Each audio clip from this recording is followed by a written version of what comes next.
lebih kayak 1000-an yang masuk tanggapan itu relatif keberatan dengan pola belajar 5 hari. Di antaranya ibu-ibu, ada juga siswa mungkin di antaranya, mereka relatif menyatakan menjadi beban nanti. Kira-kira menurut Pak Kadis sesungguhnya gimana? Ngobrol bareng Orbit, kami obrolkan, Anda simpulkan. Assalamualaikum warahmatullahi wabarakatuh. Jangan kalian kaget ya. Kali ini Orbit kita datang memenuhi ajakan Pak Kadis untuk berdiskusi tentang pendidikan. Kenapa bilang ajakan ya? Kami diajak ke sini loh. Jadi beda kan? Di balik yang beda itu tetap sama. Kita akan mengorbit untuk hal-hal yang positif. Jadi Pak Kadis atau Pak Alex sepertinya. Panggil nama aja Pak Alex. Pak Alex ya, biar lebih bermasyarakat. Iya benar. Oke Pak Alex, jadi ada beberapa hal yang berkembang di kalangan masyarakat kita di Sumatera Utara belakangan ini, terutama yang menyangkut video yang kami ambil dari FGD beberapa hari yang lalu ya. Iya, benar. FGD. Bahwa ternyata pendidikan kita ini masih menjadi perhatian publik. Iya. Terutama waktu gubernur kita mencanangkan masa belajar 5 hari. Dari banyak hal itu, saya lihat kopian dulu ya. Iya, nggak apa-apa. dari berapa hal itu, kami lihat dari 1000-an, berapa? 1000-an atau lebih kayak 1000-an yang masuk tanggapan itu relatif agak keberatan dengan pola belajar 5 hari. Di antaranya ibu-ibu, ada juga siswa mungkin di antaranya, mereka relatif menyatakan menjadi beban nanti. Kira-kira menurut Pak Kadis sesungguhnya gimana? Jadi terima kasih atas pertanyaan disampaikan. Jadi pelaksanaan 5 hari sekolah ini sebenarnya sudah melewati kajian-kajian yang disusun secara sistematis oleh Dinas Pendidikan Provinsi Sumatera Utara. Jadi yang pertama perlu saya jelaskan, ini adalah salah satu program prioritas Bapak Gubernur Sumatera Utara untuk meningkatkan mutu pendidikan di Sumatera Utara, salah satunya melalui program 5 hari sekolah ini. Jadi kajian-kajian yang kami lakukan ini sudah jauh-jauh hari dan sudah mempertimbangkan berbagai aspek sebelum ini nanti akan kita berlakukan resmi di tahun ajaran baru ini Pak, di tanggal 14 Juli. Artinya ini sudah benar-benar melewati kajian yang matang sebelum juga dilaksanakan kemarin FGD di kantor Gubernur Sumatera Utara. Itu diberlakukan langsung di awal semester ini? Langsung. Secara menyeluruh? Secara menyeluruh. Di semua, yang jelas di semua SMA, SMK, dan SLB, baik negeri maupun swasta. Artinya untuk satuan pendidikan yang berada langsung di bawah Dinas Pendidikan Provinsi Sumatera Utara.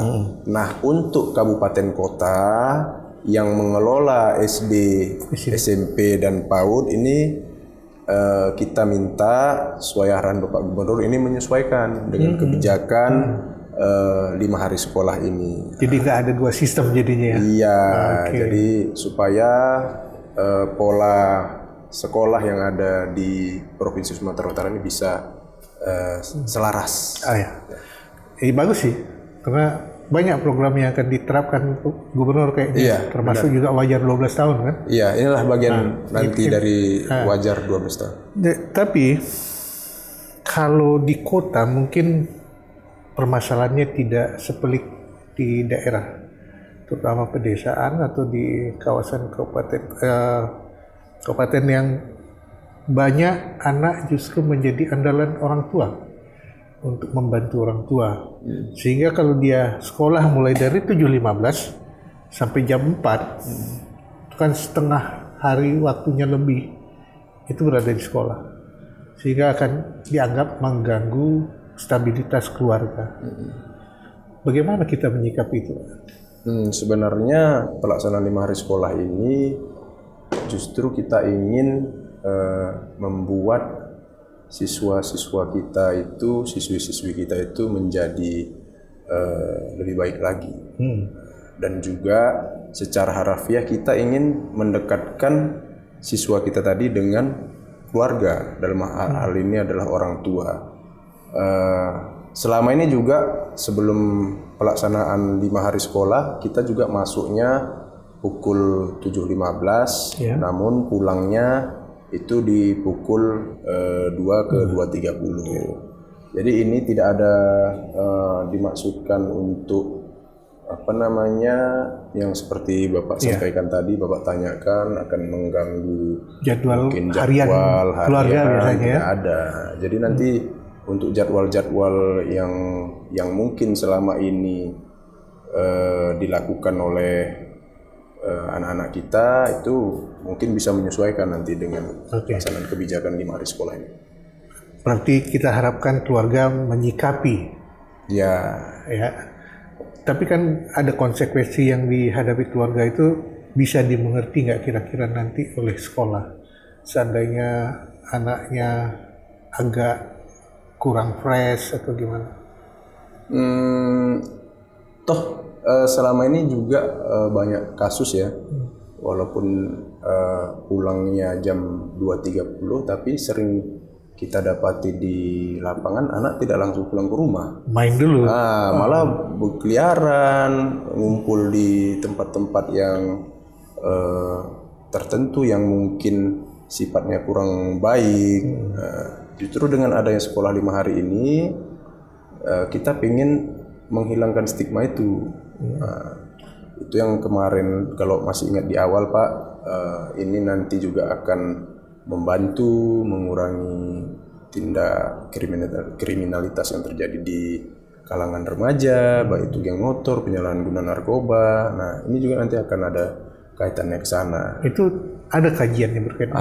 Ada pasti dong, namanya kebijakan kita sudah buat kajiannya.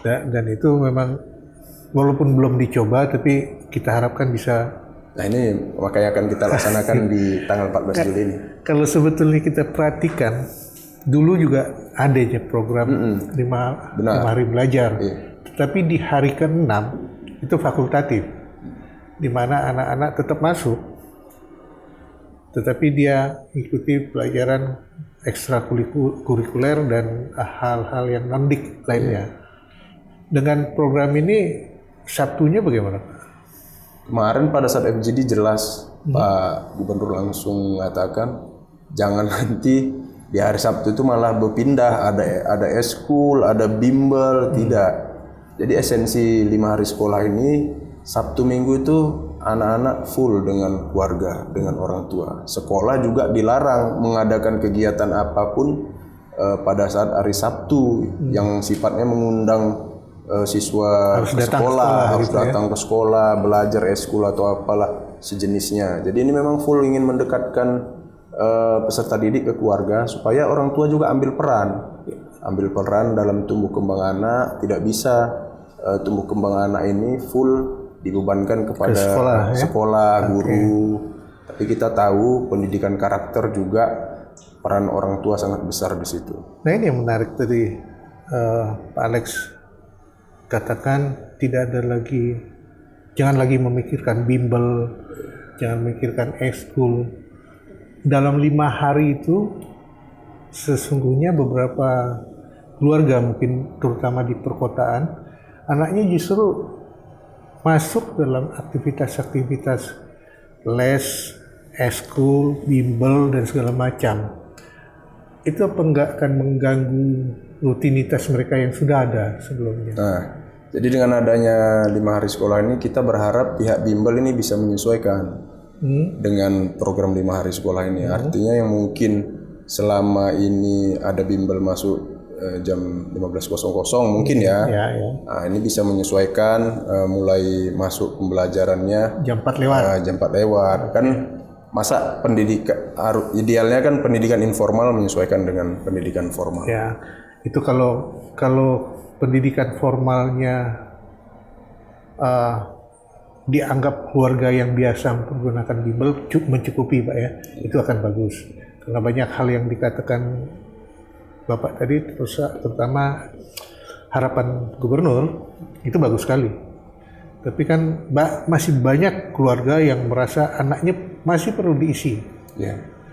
Nah, kalau pulang jam 4, jam berapa lagi dia sampai di rumah, belum lagi PR gitu, Pak. Tentunya dengan adanya 5 hari sekolah ini, di Juknis itu juga kita sudah mengatur bagaimana nanti sekolah pertama menyusun jadwal pembelajaran, terus jadwal istirahatnya juga, dan juga terkait dengan yang PR ini juga nanti kan pihak sekolah tentu akan menyesuaikan dengan Juknis yang sudah kita susun dan sudah kita selesaikan untuk dibagikan ke sekolah. Supaya apa? Supaya yang disampaikan oleh Bapak tadi, kita tidak ingin pelaksanaan 5 hari sekolah ini justru esensi yang ingin dicapai itu tidak kontraproduktif ya. Tidak kena. Oke. Nah, nanti juga dalam perjalanannya kan ini akan kita ada kaji lagi, ada evaluasi untuk untuk perbaikan mungkin kalau dibutuhkan.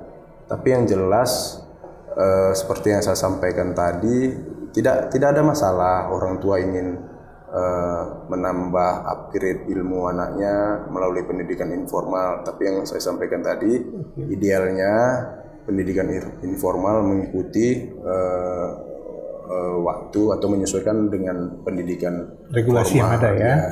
Jadi ini menarik sih Pak, kalau kita bilang kalau hal itu sampai dipikirkan itu hal yang bagus. Tapi ada beberapa hal yang kita lihat di sini yang masih ada ya Pak. Masih ada sekolah yang berbagi, sekolah pagi dan sekolah siang. Nah ini bagaimana kita menyikapinya Pak? Dalam kami kemarin menyusun kajian terkait 5 hari sekolah ini, kita juga sudah memperhitungkan itu. Walaupun sebenarnya sekolah yang menjalankan 2 shift ini tidak banyak, hanya beberapa sekolah, saya kalau nggak salah lebih kurang 10 sekolah dan dominannya itu sekolah swasta. Nah ini nanti silahkan saja menyesuaikan, tapi dalam perjalanan tetap nanti harus ikut program 5 hari sekolah ini kita kasih mungkin semacam diskresi ya. Tapi tetap kedepannya nanti harus mengikuti program 5 hari sekolah ini. Artinya kalau memang nanti dibutuhkan penyempurnaan sarana dan prasarana untuk melengkapi kebutuhan supaya tidak ada 2 shift lagi, itu sambil berjalan secara paralel ya dimungkinkan. Kalau berkait dengan guru, kira-kira akan ada singgungan nggak Pak? Karena jam belajar kan bertambah, ya kan guru ada nggak pengaruhnya ke guru honor dan segala macam? Saya rasa enggak ya, karena esensi sekolah 5 hari ini juga kan dia tidak menambah beban guru. Tidak ada menambah beban guru mengajar. Jam belajarnya ya? Jam pelajarannya tetap 40 jam per minggu. Tinggal nanti pihak sekolah kan yang diberi kebebasan untuk menyusun rosternya. Kenapa? Karena itu tadi, untuk juga mengatur beban mengajar guru dan juga untuk mengatur keluasan siswa dalam proses belajar mengajar. Itu juga sudah dituangkan dalam Juknis. Artinya jangan nanti kita harapkan jangan nanti mata pelajaran eksak ya, mungkin dalam 1 hari itu mungkin setelah fisika, matematika, terus ini yang jadi beban. Ya, ini yang kita atur di dalam Juknis supaya anak-anak kita juga happy dalam belajar. Karena bagi anak-anak happy itu ya perlu. Itu vitamin buat belajar. Nah, kalau kita lihat ini kadang-kadang yang kami dapat dari input dari video kami yang udah beredar itu ini nambah biaya katanya bagi keluarga. Kenapa? Akan ada biaya ekstra untuk makan siang bagi anaknya. Kalau itu saya rasa tidak ya. Toh selama sekolah 6 hari juga anak-anak kan siang itu makan juga, dia ada yang di kantin, ada yang di rumah makan. Tapi untuk mungkin dari sisi kos, sebenarnya ini yang salah satu peran serta keluarga tadi, menyiapkan bekal untuk siswa supaya dari sisi budget juga tadi yang Bapak sampaikan kan bisa diminimalisir. Kalau dia dikasih bekal dari orang tua, pasti anak juga merasa senang kan, orang tua ada memberi perhatian khusus kepada anaknya untuk mendukung proses belajar mengajar anak di sekolah. Itu kalau di masyarakat perkotaan yang Bapak ceritakan tadi itu pas, bisa dan umum bisa dilakukan, terutama di Kota Medan. Tapi kalau di daerah Pak, mungkin dia makan siang pun harus tidak bisa dia seperti kita di sini ke kantin atau ke restoran di dekat sekolah gitu. Mungkin nggak ada sih. Itu yang saya sampaikan tadi, orang tua bisa menyiapkan bekal dari rumah, dibawa ke sekolah, makan siang di sekolah. Jadi malah bisa makan bareng gitu itu ya. tadi yang saya sampaikan tadi, ada peran serta keluarga juga dalam tumbuh kembang anak di samping kesibukan orang tua dalam bekerja. Saya juga dulu ingat saya ke sekolah tuh bontot. Ini potluck gitu ya. Iya, bontot dari orang tua saya. Iya. Makan bareng itu memang kadang-kadang bisa membangkitkan. Kalau dulu kan hal-hal seperti itu sebenarnya dulu kan tidak asing. Makan siang bareng di kelas. Nah, ini yang mungkin nanti dengan adanya hal-hal seperti itu bisa membangun emosional siswa lebih erat lagi dengan sesama temannya. Ya. Tapi balik kita sedikit boleh Pak ya. Boleh. Tadi ketika ada sekolah yang berbagi, ketika sekolahnya sama, it's okay, dia bisa adjust. Tapi kalau sekolahnya beda, misalnya ada beberapa sekolah yang pagi dia sekolah umum, siangnya itu ada sekolah agama atau sekolah kejuruan yang lain. Maksudnya jadi gedung sekolah itu dipakai bersama pembelajaran keagamaan gitu untuk sorenya semacam ya, madrasah. kayak madrasah atau kayak sanawiyah atau apa kayak gitu. Itu kan ada, dan di daerah-daerah di luar jauh dari kota besar itu sangat memungkinkan. Nah, seandainya begitu ada juknis tersendiri. Juknisnya tetap sama ya, mengacu. Cuma tadi yang saya sampaikan kan ada diskresi dalam hal-hal tertentu yang sifatnya situasional, tapi tetap tidak boleh menghilangkan esensi 5 hari sekolah tersebut. Artinya untuk sarana dan prasarana ini kita harapkan dari satuan pendidikan sambil berjalan ini bisa melakukan pembenahan. Apabila itu di sekolah negeri tentu akan kita tambah ruang kelas barunya. Kalau itu aman kan, kalau negeri. Kalau seperti yang saya cerita tadi berbeda di yayasan atau sekolah swasta lah gitu Bang ya, silahkan saja menyesuaikan dengan juknis yang sudah kita susun terkait dengan diskresi yang saya sampaikan tadi. Tinggal diatur saja saya kira. Jadi, polanya seperti apa, apakah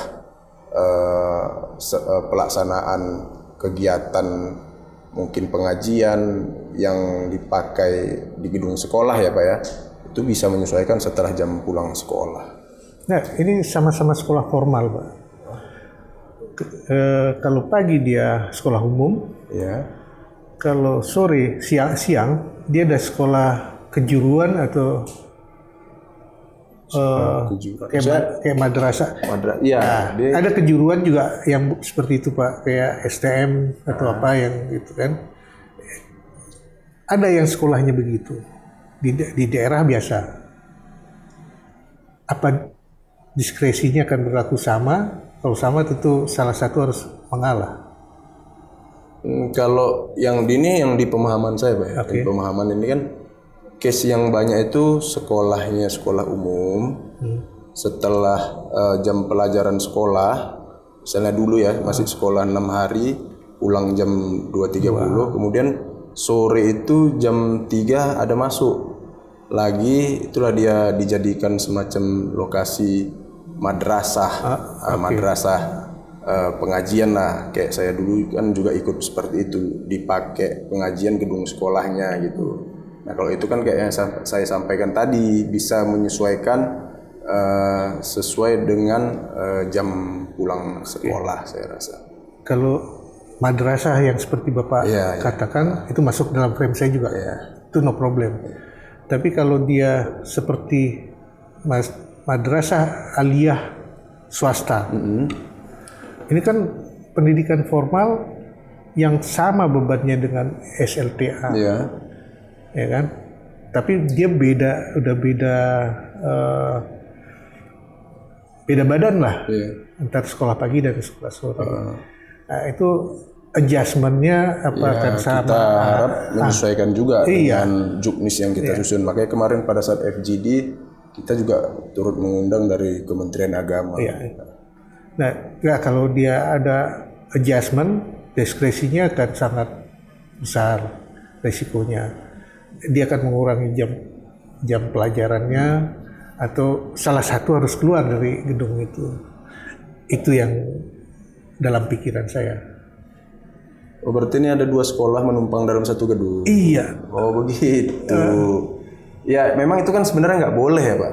Dalam satu gedung itu ada 2 sekolah. Sekarang dia secara izin operasional juga ini sebenarnya harus disesuaikan, dipertanyakan gitu. Pada saat sekolah mengurus izin operasional ini kan pada saat dilakukan Monef, ini kan dia harus pertama memiliki sekolah sendiri. Iya, gedung sendiri gitu. Kalau misalnya ada case seperti itu, ya itu yang saya sampaikan tadi. Idealnya ini harus segera mereka selesaikan. Apakah dia mencari gedung baru?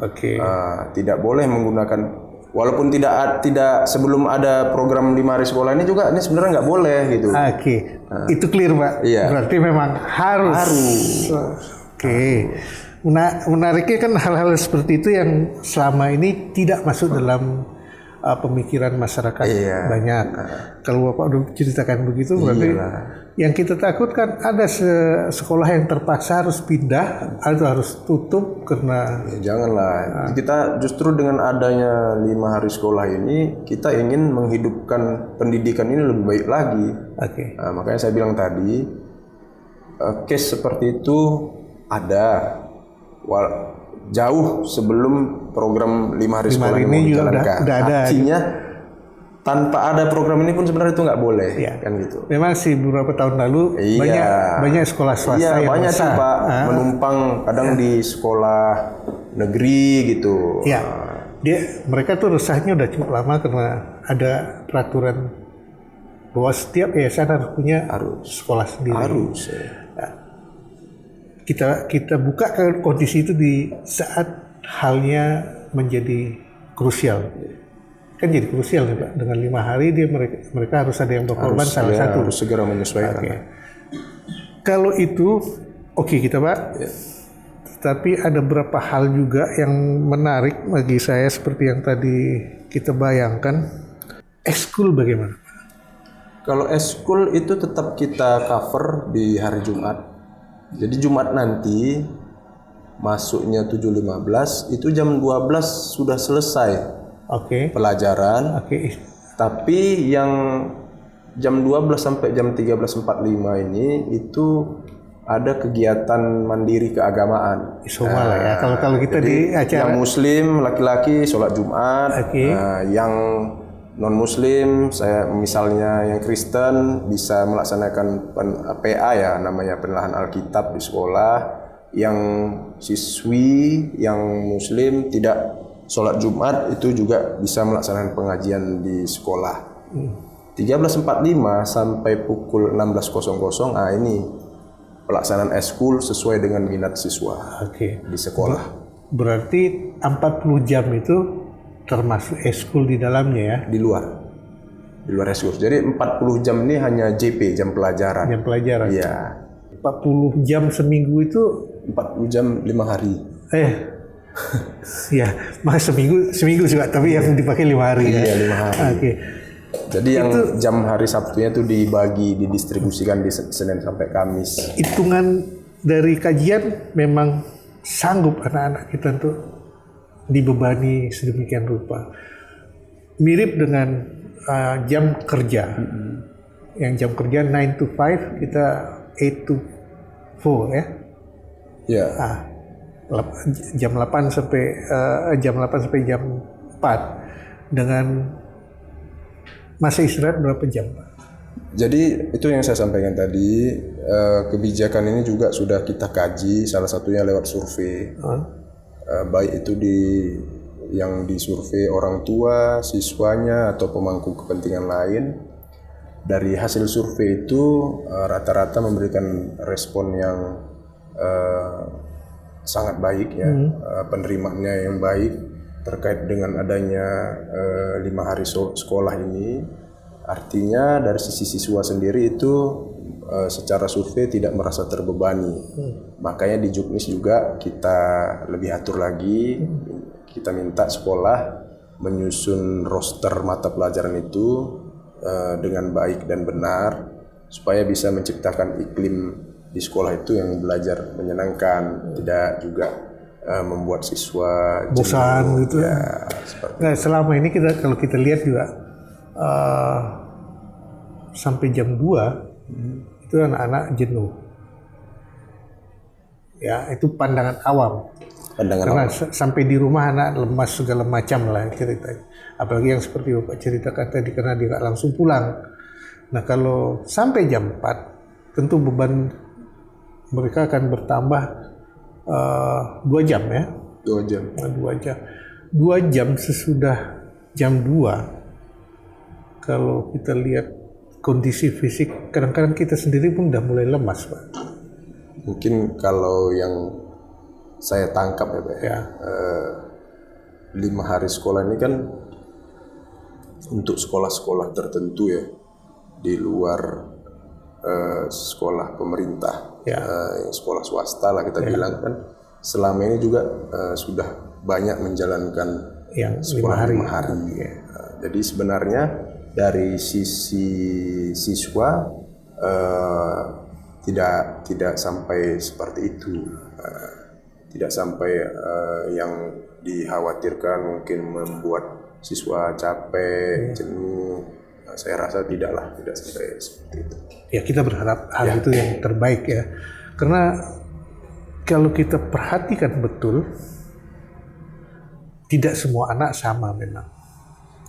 Itu kajian kita sama kan. Karena dia berlaku sama untuk semua anak.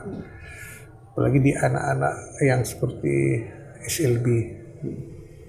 Itu kan juga kondisi fisik dia nggak sama. Antara dia sesama dia juga nggak sama. Tentunya dalam membuat kajian kita udah mempertimbangkan banyak aspek lah. Salah satunya yang ya pasti dong. Kalau nggak ada kajian yang mempertimbangkan itu. Benar. Cuma kan namanya keresahan publik, tetap kami harus fasilitasi. Wajar. Kami kan juga ingin dapat masukan dari berbagai sumber. Ya, apalagi menjelang pelaksanaannya masih ada waktu berapa hari untuk mungkin untuk adjustment nggak mungkin lah. Tapi untuk memulai penelitian lebih lanjut, kita sih tetap berharap hal yang terbaik buat anak-anak kita, ya kan, dan terbaik buat masa depan bangsa kita. Iya pasti. Nah, ya, karena pendidikan sangat penting. Ini yang ngerinya kita kan di situ. Kalau kita lihat dari preambul kan itu hal yang wajib harus dilakukan pemerintah. Nah, ketika itu terjadi ada hal yang tidak sesuai dengan apa yang kita bayangkan, apa yang kita kaji, akan ada adjustment atau penyesuaian di belakangan hari, Pak? Ya, tentu langkah dalam langkah-langkah yang disusun Dinas Pendidikan kan salah satu langkahnya itu kan ada monitoring dan evaluasi. Nanti kan akan kita lihatlah ke depan seperti apa, karena kan belum juga dimulai ini, nanti baru dimulai. Ini masih ketakutan yang wajar gitu. Memang kalau itu terjadi, sebetulnya kita lihat dulu juga ada dilakukan, bahkan ada beberapa sekolah yang masih melanjutkan 5 hari belajar, walaupun bukan sekolah negeri. Dan hasilnya memang beragam. Dan ada anak yang malah pindah dari sekolah itu, ada yang terus. Kalau hal itu terjadi di sekolah negeri kita nanti, mereka mencari sekolah yang dianggap lebih adaptif buat murid. Ada solusi kira-kira Pak? Sambil berjalan nanti kita akan lakukan evaluasi. Nah, karena kan namanya juga anak-anak. Sekarang aja sekolah favorit masih diusahakan, walaupun dengan berbagai cara. Nah, ketika dia menghadapi masalah, itu akan memberikan dampak nggak untuk sekolah tertentu? Ini kan implementasinya secara menyeluruh ya. Saya rasa tidak sampai Seserius itu ya? seserius itu ya dampaknya ke sekolah-sekolah lain. Artinya juga terhadap siswa didik kita juga punya guru konsuling ya, BK. Di sini juga nanti peran BK tentunya akan kita optimalkan lah. Jadi kondisi sekolah dikondisikan sedemikian rupa menjadi sekolah yang betul-betul holistik untuk pendidikan. Oke, menarik Pak. Kita berharap itu semua terjadi dengan baik dan benar. Amin, insya Allah. Dan kita berharap juga hal itu bisa memberikan motivasi tersendiri bagi lembaga-lembaga pendidikan untuk mengisi hal-hal yang lebih baik kepada anak-anak kita dengan muatan di luar muatan nasional. Karena Bapak bilang tadi, satu hari di Jumat ada hari ekskul. Selama ini anak-anak kan ekskul menjadi salah satu daya tarik untuk masuk sekolah tertentu. Cukup sampai di sini pertanyaan saya Pak. Karena apapun yang saya tanya Bapak punya jawabannya dan punya bayangan yang menarik. Jadi mungkin Bapak punya himbauan tersendiri kepada sekolah-sekolah atau pada murid-murid yang ada di Kota Medan atau Sumatera Utara yang menyeluruh. Silakan Bapak. Ya, terima kasih. Jadi pada anak-anak kami, kepada guru-guru kami juga, baik itu dari yang bersekolah di sekolah negeri maupun di sekolah swasta, ini besok akan masuk masa pengenalan lingkungan sekolah, dan hari Senin itu akan kita mulai tahun ajaran baru dan penerapan 5 hari sekolah akan kita laksanakan di tahun ajaran baru. Pesan saya, tetap semangat belajarnya, jangan pernah ragu, mundur sedikit pun untuk menggapai cita-cita anak-anak.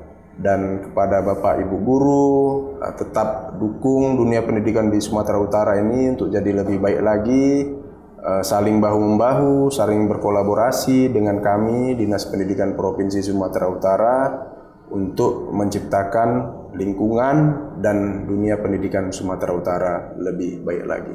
Mudah-mudahan apa yang kita bicarakan ini tidak akan menjadi hal yang sia-sia, malah menjadi penyemangat kita untuk tetap berada di track yang kita inginkan. Tetaplah berusaha, karena usaha itu tidak akan pernah mengingkari hasil. Sampai di sini dulu. Assalamualaikum warahmatullahi wabarakatuh. Waalaikumsalam warahmatullahi wabarakatuh.